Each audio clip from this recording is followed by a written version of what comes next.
I noticed Drew hunched over the kitchen counter, his back to me as he stirred something with unusual focus. My husband rarely made coffee, let alone with such secretive intensity. The mug he handed me had a strange chemical odor beneath the coffee scent. I smiled tightly as the doorbell rang. Jessica, my sister-in-law, strolled in uninvited as usual. Drew brightened immediately. "Made you a special coffee, honey," he said, watching me intently.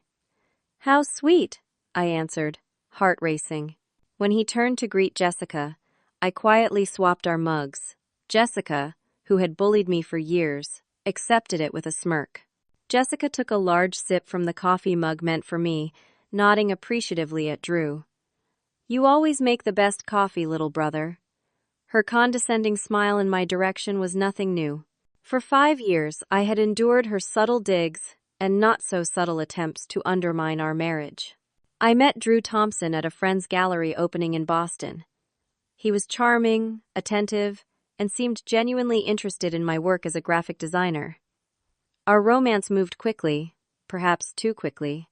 Within 6 months we were engaged, and by the 8-month mark, married in a small ceremony that his family dominated. Jessica had pulled me aside at our engagement party, her perfectly manicured hand gripping my arm just tight enough to hurt.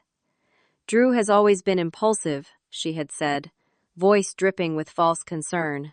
"I just hope you understand what you're getting into with our family." What I got into was a maze of family politics I wasn't prepared for.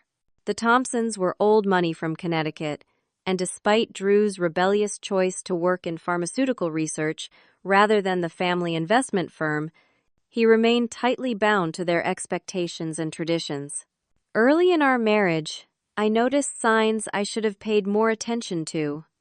Drew would check my phone when he thought I was sleeping. He questioned every male name that appeared in my work emails. He insisted on joint accounts where he had primary access.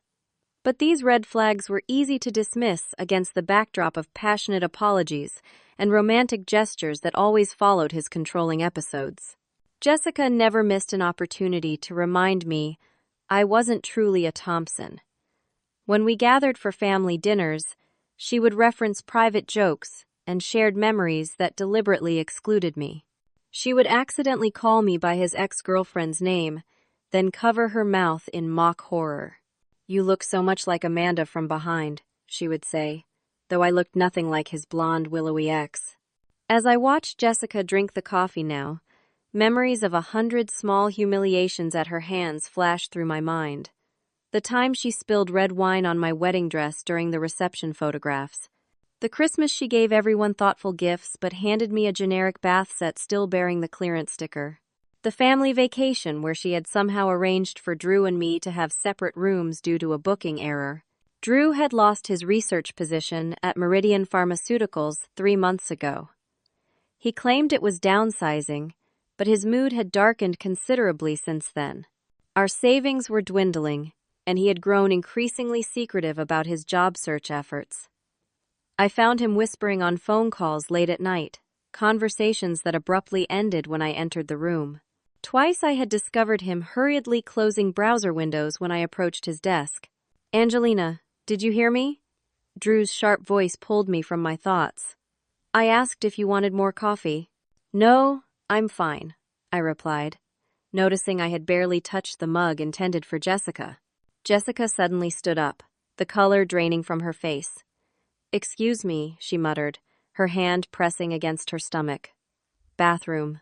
She hurried down the hallway, barely making it through the door, before I heard the unmistakable sounds of retching. Drew's face transformed before my eyes. His usual mask of confident charm slipped, revealing naked panic as he glanced from Jessica's nearly empty mug to my full one. In that moment, a terrible clarity washed over me. The strange smell, his unusual attention to making my coffee, his insistence on watching me drink it. "You swapped the mugs," he whispered, voice low and dangerous. It wasn't a question. Jessica emerged from the bathroom 10 minutes later, her face ashen despite the fresh layer of makeup she had clearly applied to hide her condition. Her hand trembled slightly as she clutched her designer purse.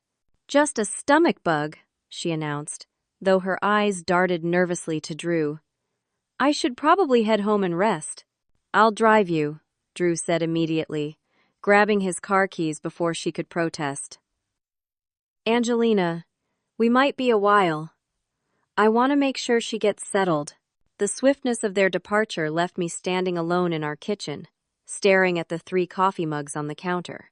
Something was very wrong, and the knot of dread in my stomach tightened.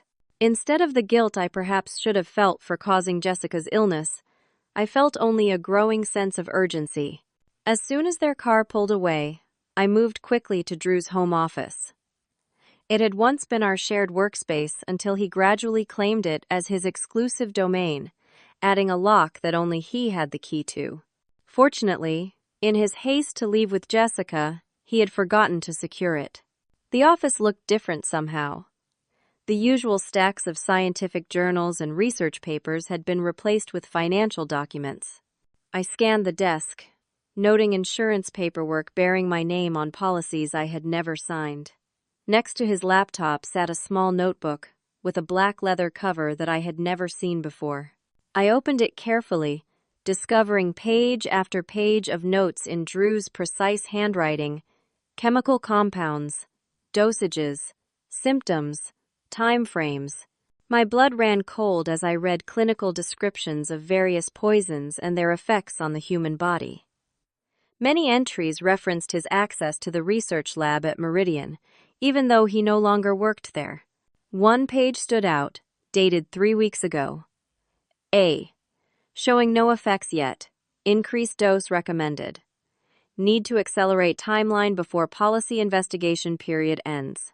Hands shaking, I turned on his computer. The password prompt glared back at me. I tried our anniversary, his birthday, his childhood dog's name. Nothing worked. On a hunch, I typed Jessica. The screen unlocked. His browser history revealed searches for untraceable poisons, symptoms of arsenic poisoning, and how to contest life insurance investigations. Most disturbing was a folder of emails between Drew and my supposed friend Melanie, revealing not only their affair, but discussions about my unfortunate upcoming illness. One email from 2 months ago chilled me to the bone. Melanie had written, "Jay worries you're moving too fast. She says the insurance company might get suspicious if it happens too soon after the policy increase. Jessica." I moved to the filing cabinet, where I found statements for a bank account I never knew existed, with large transfers both to and from Jessica's name. There was also a life insurance policy on me for $2 million, with Drew as the sole beneficiary, dated just 3 months ago. My hands trembled as I reached the bottom drawer, which contained a folder labeled simply Projects. Inside were newspaper clippings about Jessica's first husband, Alan, who had died 4 years ago from what was ruled as natural causes. A rare cardiac condition, the obituary said. He had been 32. There were photos of Alan and Jessica looking happy on vacation at family events. In the margins of these photos, Drew had written notes. Same approach possible? Check for similarities in medical history. I suddenly remembered my own unexplained bouts of illness over the past few months. The strange metallic taste that lingered after dinners Drew prepared. The persistent fatigue. The hair that seemed to be thinning more than normal. He had been poisoning me. Slowly, methodically. And his sister was helping him. The sound of a car door slamming outside sent me into a panic. I quickly returned everything to its place, locked his computer screen, and slipped out of the office. I had barely made it to the living room sofa when Drew burst through the front door, his face a storm of barely controlled rage. "What were you doing in my office?" he demanded, his gaze darting to the slightly ajar office door I had failed to close completely. "I was looking for the warranty for our coffee maker," I lied, forcing my voice to remain steady. "It started making a strange noise this morning." Drew stared at me, his eyes narrowing as he assessed whether to believe me. The man standing before me was suddenly a stranger, the familiar lines of his face rearranged into someone I didn't recognize at all. "Jessica is in the hospital," he said, watching for my reaction. She collapsed as soon as we got to her place. They think she might have been poisoned. My heart hammered against my ribs, but years of navigating his unpredictable moods had taught me how to mask my emotions. Poisoned? That's terrible. How could that happen? That's exactly what I've been wondering. Drew moved closer, towering over me where I sat on the sofa. Interesting timing, isn't it? Right after she drinks coffee in our house. Are you suggesting I had something to do with it? I asked, allowing just the right amount of indignation to color my tone. Drew's face shifted, anger melting into the charming smile that had once made my heart flutter. Now it only made my skin crawl. This rapid transformation between rage and charm was a pattern I had witnessed countless times, but never understood how calculated it was until now. Of course not, honey, he said, sitting beside me and taking my hand in his. I'm just worried about Jessica. The doctors are running tests. They've been asking a lot of questions about what she ate and drank today. His thumb stroked the inside of my wrist, a seemingly affectionate gesture that felt more like he was checking my pulse for signs of fear. I told them about the coffee, of course, how we all had some this morning. Of course, I echoed, willing my pulse to remain steady beneath his touch. I think you should have some more, Drew said, abruptly standing and pulling me toward the kitchen. I'll make us both a fresh pot. He busied himself with the coffee maker, positioning himself between me and the exit. My mind raced through possibilities. If I refused the coffee, he would know I suspected something. If I drank it, I could end up in the hospital beside Jessica, or worse. You know, he said conversationally as he measured out coffee grounds, Jessica and I have always been close. People used to joke we could read each other's minds as kids. He glanced over his shoulder at me. There's nothing I wouldn't do for her, and nothing she wouldn't do for me. The threat was unmistakable. Whatever their plan had been, it now included dealing with my unexpected interference. I needed to buy time and find help. Drew, I began, forcing a tremor into my voice. I'm scared. If someone poisoned Jessica, could they be targeting us too? His shoulders relaxed slightly. He thought I was falling for it, that I still trusted him. Don't worry, baby. I'll protect you. He placed a steaming mug in front of me. Drink up. It'll calm your nerves. I raised the mug to my lips, pretending to sip, while keeping my mouth firmly closed. Have the police been notified about Jessica? Not yet, Drew said, watching me intently. The doctors want to confirm it's actually poison first. The doorbell rang, startling us both. Drew frowned, clearly not expecting anyone. Stay here, he ordered, moving to answer it. I quickly emptied some of the coffee into a nearby plant when his back was turned, then followed him to the door. Standing on our porch was Melanie, her normally perfect makeup smeared by tears, her red hair disheveled. I need to talk to you, she said to Drew, her voice breaking. Then she spotted me behind him and blanched. Angelina, I didn't think you'd be home. Clearly, I replied coldly, studying the woman I had considered a friend for 3 years. The woman who had listened to my marriage troubles over wine nights. The woman who had been plotting with my husband to kill me. This isn't a good time, Drew said through gritted teeth, trying to block her from entering.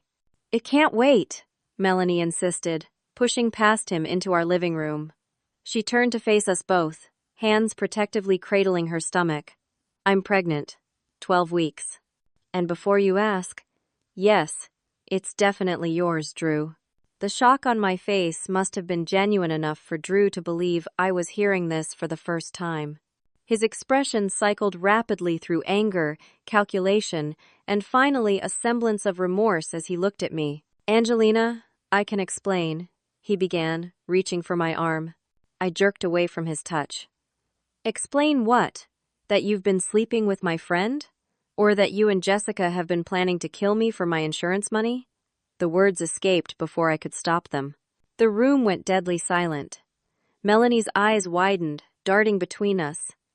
Kill you? What are you talking about? Her horror seemed genuine, which meant Drew had kept certain aspects of his plan from her as well. Drew's face hardened into something inhuman. "You've been in my office. You've been going through my things." He lunged toward me, but I was already moving, putting the sofa between us. "Jessica is in the hospital right now because she drank from the wrong coffee mug," I told Melanie, keeping my eyes on Drew. "The mug he prepared specially for me." Melanie took a step back toward the door. "Drew? What is she saying?" The phone rang, its shrill tones slicing through the tension. Drew grabbed it, listening for a moment before his face went slack. "We'll be right there," he said mechanically before hanging up. "Jessica's taken a turn for the worse," he announced. "They've moved her to intensive care." He pointed at me. "We're not finished with this conversation. Both of you, get in the car. Now."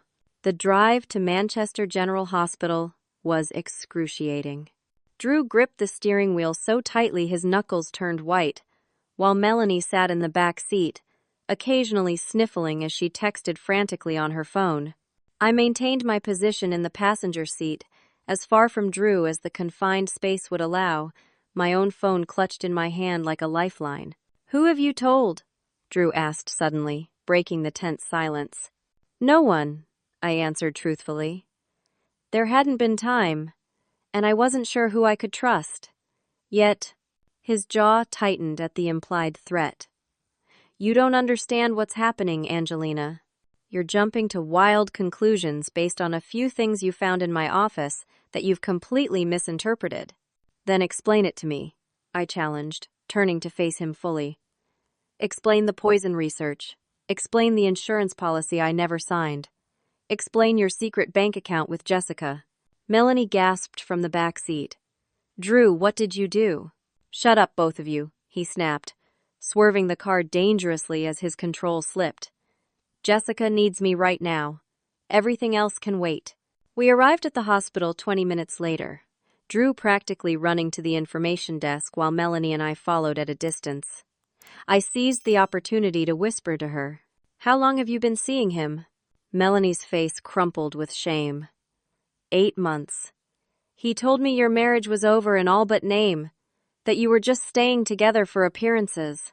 She glanced toward Drew, who was arguing with the receptionist. "I never would have gotten involved if I thought he was capable of. Did he really try to poison you?" Before I could answer, Drew returned. "4th floor. They're only allowing family in, so you'll have to wait here," he told Melanie before grabbing my arm roughly. "You're coming with me." The elevator ride was silent, his grip on my arm never loosening. When we reached the intensive care unit, a nurse directed us to room 412. Through the glass window, I could see Jessica lying unnaturally still, connected to various monitoring equipment. A doctor stood at her bedside, reviewing a chart. "Dr. Sullivan," Drew addressed the older man as we entered. "How is she?" The doctor's expression was grave. "We've identified the substance in her system.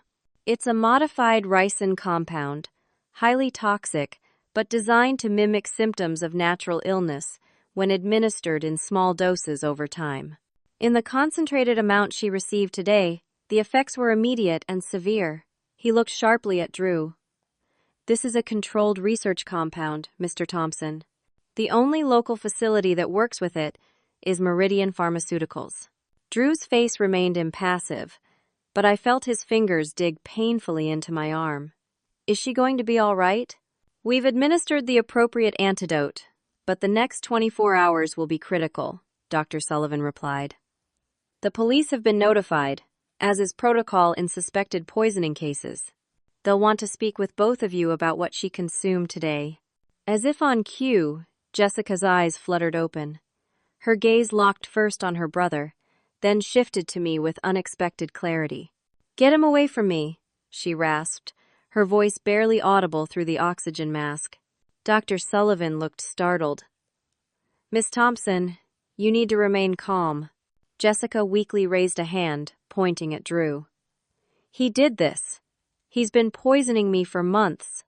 The property, wanted my half of the property."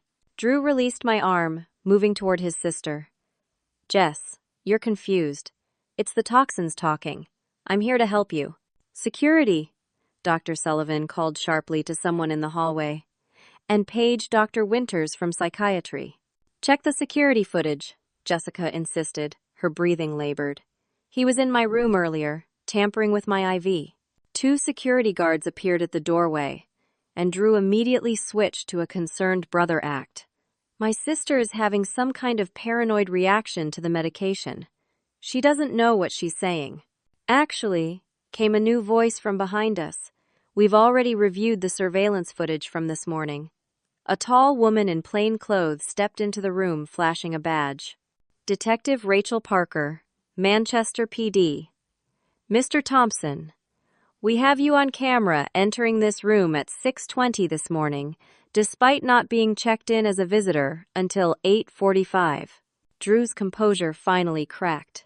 She's my sister. I was worried about her. And that concern led you to inject something into her IV line? Detective Parker asked coldly. We'll need you to come with us, Mr. Thompson. Drew's eyes darted around the room like a cornered animal's before settling on me.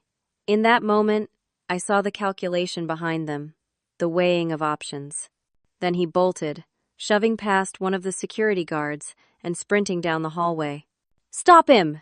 Detective Parker shouted. But Drew had already disappeared into the stairwell. In the chaos that followed, I found myself alone at Jessica's bedside. Her hand weakly grasped mine, pulling me closer. I'm sorry, she whispered, tears leaking from the corners of her eyes. I never thought he would actually do it. I just wanted to scare you into leaving him. I stared at her in confusion. What are you talking about? The plan was just to make you sick enough to think the house was making you ill, so you'd want to sell it and move. Her breathing was labored. Then he started talking about insurance policies and cleaner methods. I told him he was going too far, threatened to expose him if he hurt you. So he turned on you, I realized aloud. Jessica nodded weakly. The family estate. I inherited our parents' controlling shares. Drew gets everything if I die without children. Her eyes closed briefly, the effort of speaking clearly exhausting her. He's been dosing me gradually for weeks. Today was supposed to be your final dose. Her fingers tightened around mine. Help me stop him, Angelina, before he hurts someone else. Detective Parker found me still sitting by Jessica's bed an hour later. Drew had escaped the hospital, and a manhunt was underway across 3 counties. The detective's stern expression softened slightly as she assessed my shocked state. Mrs. Thompson, we need to talk, she said, pulling up a chair beside me. Your sister-in-law has made some very serious accusations against your husband. I need to know if you've observed anything that might corroborate her claims. I told her everything. The strange coffee, the suspicious behavior, the documents I'd found in Drew's office, the unexplained illnesses I'd experienced over recent months. He's been gradually poisoning me too, I concluded. At least, that's what his notes suggested. Building up my tolerance so when he finally administered a fatal dose, my body would already show traces of the toxin, making it seem like a culmination of an existing condition rather than an acute poisoning. Detective Parker nodded grimly. We've seen cases like this before. Sophisticated perpetrators with medical knowledge are particularly dangerous.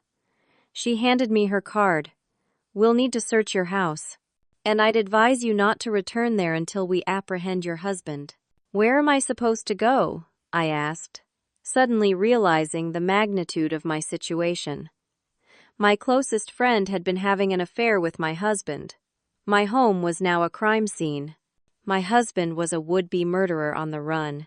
There are victim services that can help with temporary housing, Detective Parker began, but Jessica interrupted from her hospital bed.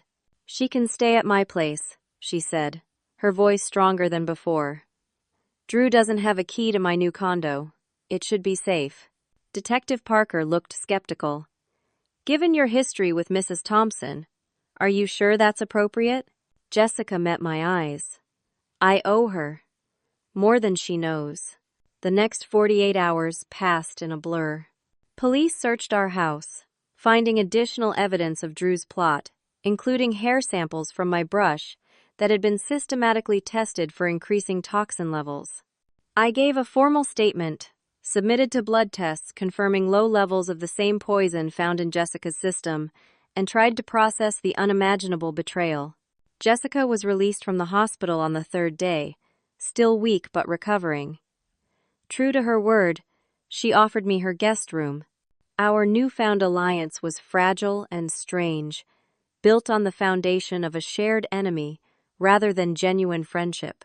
"I never liked you," Jessica admitted bluntly as we sat in her stylishly minimalist living room that evening, both cradling untouched cups of tea. "I thought you were after Drew's potential inheritance. Our family has always been the target of opportunists.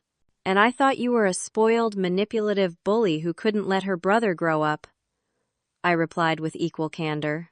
Jessica's lips twitched in what might have been the beginning of a smile. "Fair enough." She set down her tea. "But now we need each other. Drew knows both of us can testify against him. He won't just disappear. That's not his style." "What do you think he'll do?" I asked, the question that had been haunting me since he fled the hospital. "He'll try to discredit us first," Jessica said thoughtfully. "Especially you. He's always been good at turning people against each other. Remember how quickly he isolated you from your friends when you first got married?" She was right. Within our first year of marriage, Drew had managed to create tension between me and nearly all my close friends. A rumor shared here, a supposed confidence betrayed there. He had fostered dependencies while severing other connections, so subtly I hadn't recognized the pattern until now. True to Jessica's prediction, Drew's smear campaign began the very next day. Friends called to ask if I was doing okay mentally. Neighbors regarded me with suspicion when I went to collect some clothes from the house under police escort. Social media filled with sympathetic messages supporting Drew, painting a picture of a devoted husband dealing with an increasingly unstable wife who had developed a bizarre fixation on his sister. "My brother claims you've been struggling with paranoid delusions," said Frank Anderson, Drew's longtime friend and our family doctor, when he called. "He's concerned about some new medication you've been taking. Says it might be causing psychosis." "I'm not on any new medication, Frank," I replied wearily. "Has Drew been in contact with you?" The pause told me everything I needed to know. "I can't disclose that," Frank finally answered. "Doctor-patient confidentiality." "He's not your patient, I reminded him. "And he's currently wanted for attempted murder. If you know where he is, you need to contact Detective Parker immediately." He hung up without responding. I reported the call to Detective Parker, who added Frank to their surveillance list. A week passed with no sign of Drew. Jessica and I fell into an uneasy routine, both jumping at unexpected sounds and checking the locks obsessively. Despite our history, I found myself grateful for her sharp mind and unflinching practicality as we navigated the investigation together. "There's something else you should know," Jessica said one evening, as we reviewed old family documents, looking for any clues to where Drew might have gone. "My first husband, Alan. I've always wondered if Drew had something to do with his death." The newspaper clippings I'd found in Drew's office flashed through my mind. "The heart condition?" Jessica looked surprised. "You know about that?" "Drew had articles about Alan's death in his files," I explained. "He'd made notes about using the same approach." Jessica's face paled. "I started suspecting after I found some of Drew's research papers on mimicking cardiac symptoms with certain toxins. Alan was completely healthy until he started experiencing heart palpitations about 6 months after we got married. Drew was living with us temporarily then between research positions." Her hands trembled slightly. "By the time I began connecting the dots, Alan was already gone, and there was no way to prove anything without an exhumation, which his family would never have allowed." "Why would Drew kill Alan?" I asked, struggling to understand the motive. "Money, of course. With Alan gone, I inherited his family's significant holdings in a pharmaceutical startup that later went public. Drew helped me manage the windfall." Her mouth twisted bitterly. Half of it disappeared into ventures that mysteriously failed. Our grim conversation was interrupted by Jessica's phone ringing. She frowned at the unknown number before answering on speakerphone. "Jessica Thompson," she said cautiously. "Hello, sister dear." Drew's voice, smooth and controlled as ever, filled the room. "I see you've moved my wife into your home. How cozy. The Backstabbing Wives Club has officially formed." I grabbed my phone to text Detective Parker while Jessica kept him talking. "What do you want, Drew?" "I want what's mine," he replied coldly. "The family estate. My share of Alan's money that you've been withholding. And my freedom." "You tried to kill us both," Jessica reminded him. "You're not getting anything except a prison cell." Drew laughed, a sound that sent chills down my spine. Bold words from someone who helped plan half of it. "I wonder how the police would react to the evidence I have of your initial participation. Or to learning about what really happened to Alan." Jessica's face hardened. "We both know you acted alone with Alan." "Prove it," Drew challenged. "By the way, have you checked on Dad lately? He seemed quite lonely at that care facility you stuck him in. So lonely that he was happy to let his son take him on an extended vacation. Would be a shame if his health took a sudden turn for the worse." The call disconnected, leaving us staring at each other in horror. Jessica immediately dialed the number for Lakeside Care Center, her hands shaking. "This is Jessica Thompson," she said urgently when someone answered. "I'm calling about my father, William Thompson. I need to confirm he's there and safe." Her face crumpled as she listened to the response. "When? Who signed him out?" Another pause. "No, I did not authorize that. My father has moderate dementia. He cannot make those decisions independently." She ended the call, looking stricken. "Drew took him yesterday," she whispered. "Dad signed himself out after a visit from Drew. The staff had no reason to stop him since he's still legally competent on paper, even though his condition has been worsening." I finished my text to Detective Parker, updating her on this new development. "Your father is his leverage," I said quietly. "And his shield." "We can't go to the police about this," Jessica said, fear evident in her voice. "If Drew feels cornered, I don't know what he might do to Dad." My phone buzzed with a response from Detective Parker. "Do not engage directly. We're tracing the call. Safe house team on way to your location." I showed Jessica the message. "We don't have to face him alone," I reminded her. "Let the police handle this." Jessica shook her head stubbornly. "You don't understand. Our father is the only person Drew ever truly loved. He wouldn't hurt him intentionally, but if the police surround him, if he feels trapped," she left the sentence unfinished, the implication clear. "Then we need a different approach," I said, an idea taking shape. "One that gives Drew what he wants most." "Which is?" Jessica asked. "Control," I answered grimly. "And an audience for his brilliance." Detective Parker was initially resistant to our plan. "You want to use yourself as bait," she said flatly, looking between Jessica and me as we sat in her precinct office the next morning. "After everything you've just told me about how dangerous this man is." "It's the safest way to recover William Thompson," I insisted. "Drew contacted us, not you. He wants to negotiate. If he senses police involvement, he could disappear with his father or worse." Jessica leaned forward. "My brother is a narcissist, detective. He believes he's smarter than everyone else. If Angelina approaches him, apparently willing to reconcile and cover for him, his ego won't let him refuse the opportunity to manipulate her again." Detective Parker drummed her fingers on the desk, clearly conflicted. "And once you've made contact?" "I convince him to meet me at our house," I explained. "Tell him I've found a way to discredit Jessica's claims, that I've removed evidence from his office the police haven't discovered yet. Meanwhile, your team can be in position," Jessica added. "Once our father is confirmed safe, you move in." After 2 hours of debate and planning, Detective Parker reluctantly agreed. The next day found me sitting in an unmarked police van, being fitted with a hidden wire while tactical officers reviewed the floor plan of my home. "Remember, Your only job is to keep him talking and confirm his father's location, Detective Parker emphasized, adjusting my concealed microphone. Do not attempt to extract a confession or confront him about the poisoning. Your safety is the priority. I nodded, my mouth dry with fear despite my determination. I understand. We'll have officers surrounding the property. At the first sign of danger, use the panic phrase, "I need to think about this carefully," and we'll move in immediately. The call to Drew went as expected. His initial suspicion at my overture gave way to cautious interest when I mentioned evidence that could implicate Jessica more directly in the poisoning plan. "You've been holding out on me, Angelina," he said, a hint of his old charm creeping into his voice. "I always knew you were smarter than you let on.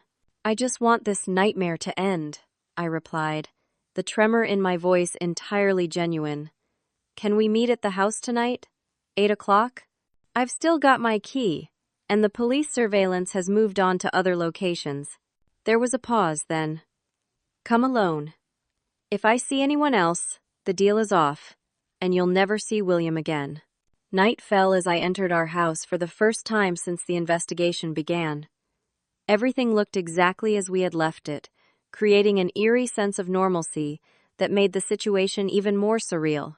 I moved through the dim rooms, turning on just enough lights to make it appear natural, constantly aware of the wire against my skin and the officers listening to every sound. At precisely 8, the back door opened and Drew stepped into the kitchen. He looked thinner, his usually immaculate appearance somewhat disheveled, but his eyes were as calculating as ever as they swept over me. "No police outside. I'm impressed you actually followed instructions," he said, keeping the kitchen island between us. "Where's this evidence you mentioned?" I forced myself to meet his gaze. "First, tell me William is safe." A smile played at the corners of his mouth. "Concerned about the old man now? That's new. He's fine. Confused, but comfortable. He's at the lake house in New Hampshire." The address confirmed. I moved toward the study. "I found your backup drive, the one hidden behind the baseboard in your office. Jessica's emails are on it, planning everything from the beginning." Drew followed, curiosity overriding caution.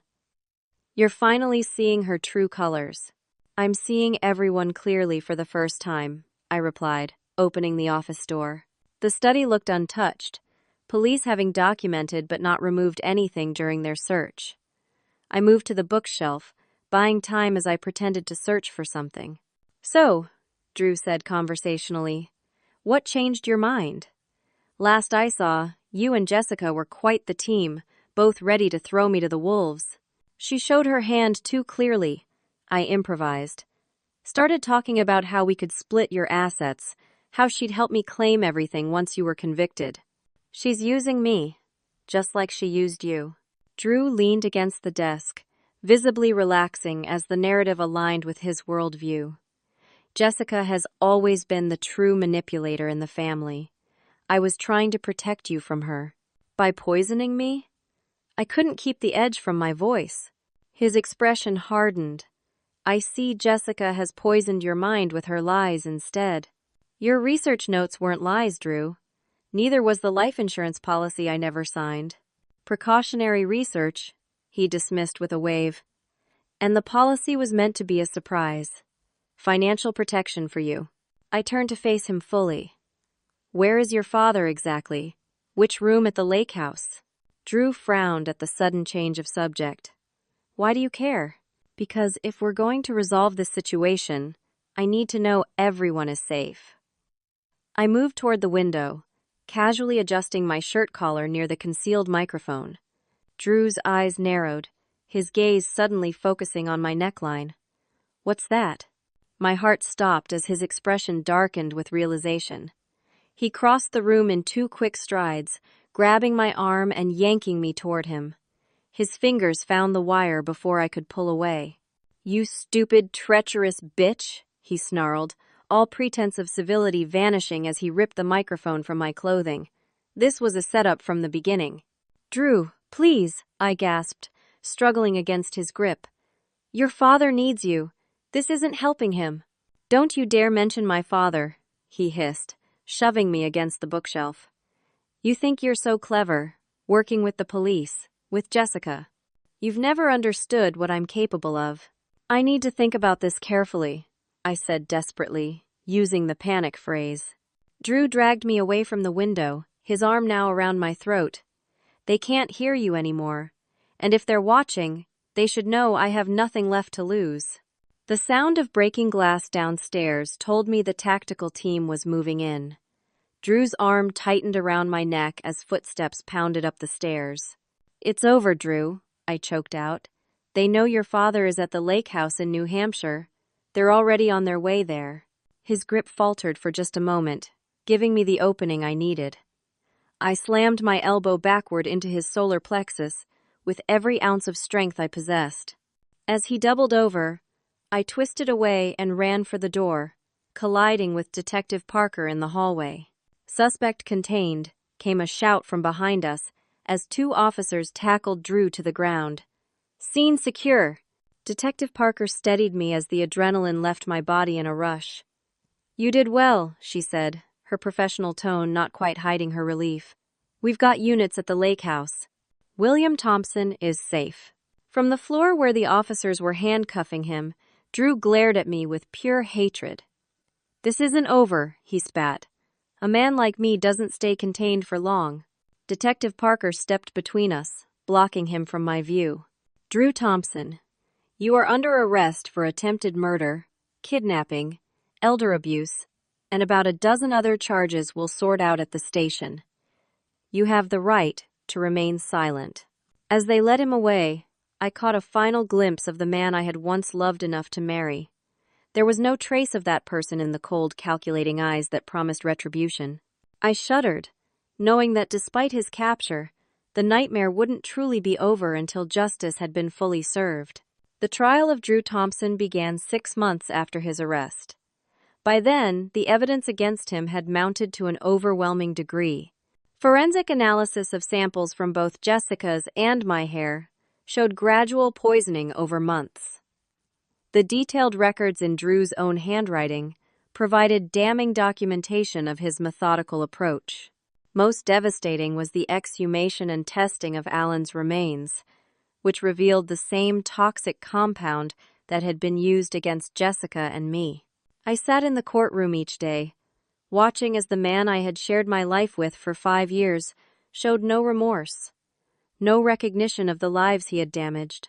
His defense strategy shifted from claiming Jessica had masterminded everything to suggesting I had fabricated evidence out of jealousy over his affair with Melanie. Mrs. Thompson, the prosecutor asked during my testimony, when did you first suspect your husband might be trying to harm you? I looked directly at Drew as I answered. In my heart, I think I always knew something was wrong. But I didn't want to believe someone I loved could betray me so completely. That morning, when I noticed the strange smell in the coffee and saw the way he watched me, waiting for me to drink it, everything finally clicked into place. All the unexplained illnesses, the controlling behavior, the isolation from friends and family, it was all part of a pattern I had been blind to. Jessica's testimony followed mine. Where I had been emotional, she was clinical, detailing the financial motives behind Drew's actions with devastating precision. The jury's expressions as she spoke told me they believed every word. William Thompson, now safely residing in an assisted living facility with proper security, provided testimony via video. Though his memory was spotty, his recollection of Drew taking him from the care center without explanation was clear enough to add kidnapping charges to the growing list. Melanie, visibly pregnant, testified to Drew's manipulations and lies, though she maintained she had known nothing of his murderous intentions. I wasn't sure I believed her, but her testimony further solidified the case against him. On the final day, as closing arguments concluded, Drew requested to address the court. The judge reluctantly agreed. My wife and sister have painted me as a monster, he said, his voice carrying the same persuasive charm that had once won me over. But they've conveniently forgotten their own roles in this family dynamic. Jessica, who has manipulated every relationship in her life for financial gain. Angelina, who married me for status and security rather than love. He looked directly at me. I admit I made mistakes. The research was theoretical, never intended to be implemented. The toxins found were experimental compounds I was studying professionally. This has been a tragic misunderstanding fueled by paranoia and vengeance. The jury deliberated for less than 4 hours before returning with their verdict, guilty on all counts. As the judge pronounced a sentence of life without parole, I felt no triumph, only a profound sense of closure. Outside the courthouse, Jessica approached me, her expression uncharacteristically vulnerable. "I need to say something," she began awkwardly. "I was terrible to you from the beginning. I convinced myself I was protecting Drew from another gold digger, but the truth is, I was jealous of anyone who took his attention. I enabled his worst impulses for years, never questioning when I should have." "You didn't know he would go this far," I said quietly. "But I should have," she insisted. "After Alan, there were signs I ignored because acknowledging them would mean facing my own complicity in bringing him into our lives." She took a deep breath. "I can never undo the harm I caused you, but I am truly sorry, Angelina." That apology marked the beginning of an unexpected healing process between us. Not friendship, exactly, but a mutual respect born from surviving the same trauma. In the year that followed, I channeled my experience into creating a support network for survivors of intimate partner abuse. With Detective Parker's encouragement and assistance, we developed training programs to help police identify the subtle signs of systematic poisoning and psychological manipulation that often go undetected. Many victims don't even realize what's happening until it's too late, I explained to a group of medical professionals at our first seminar. The poisoner counts on symptoms being attributed to stress, aging, or unknown environmental factors. By the time a pattern emerges, the damage is often severe or fatal. Jessica, putting her financial acumen to constructive use for perhaps the first time, established a foundation to fund research into detection methods for the types of toxins Drew had employed. She also became an advocate for stronger oversight of pharmaceutical research materials, testifying before state legislative committees about the ease with which her brother had accessed controlled substances. 6 months after the trial, I received an unexpected visit from Melanie, now with a 3-month-old daughter. Our conversation was tense but necessary, both of us still processing our roles in the complex web Drew had woven around us all. "I never would have gotten involved with him if I'd known the truth," she said, cradling her sleeping infant. "He told me your marriage was just for show, that you stayed together only for financial reasons." "That was his specialty," I acknowledged, telling each person exactly what they needed to hear to serve his purposes. She hesitated, then asked the question I could see had been haunting her. "Do you think he ever loved any of us? Even a little?" I considered this carefully. I think Drew loved the idea of us, as possessions, as characters in the story he was writing. But real love requires empathy, and that was the one thing he could never fake convincingly. Melanie nodded sadly, looking down at her daughter. "I'm going to make sure she grows up knowing how to recognize manipulators like her father. That's the only good I can salvage from this mess." On the 1-year anniversary of that fateful morning when I swapped coffee mugs with Jessica, I returned to our old house, now sold to a young family who knew nothing of its dark history. I stood on the sidewalk, looking at the fresh paint and new landscaping that had transformed the place I once called home. Detective Parker, now a close friend, stood beside me. Having second thoughts about selling? I shook my head. "No, I'm just saying goodbye to the person I was when I lived there. The woman who doubted her instincts, who made excuses for inexcusable behavior, who swallowed her fear rather than confronting the truth. That woman saved herself in the end," Rachel pointed out. "And Jessica. And possibly others who might have become Drew's targets if he'd succeeded. By serving him a taste of his own medicine," I said with grim satisfaction, remembering the moment I swapped those coffee mugs. One small action that changed everything. The right action at the right moment can do that, she agreed. So what's next for you? I turned away from the house, ready to leave the past behind. I'm starting a new chapter, one where I trust myself first and foremost. The journey from victim to survivor had been arduous, but standing there, I realized how much stronger I had become. By trusting my instincts that morning in the kitchen, I had not only saved my own life, but found a purpose in helping others recognize the subtle danger signs I had missed for so long.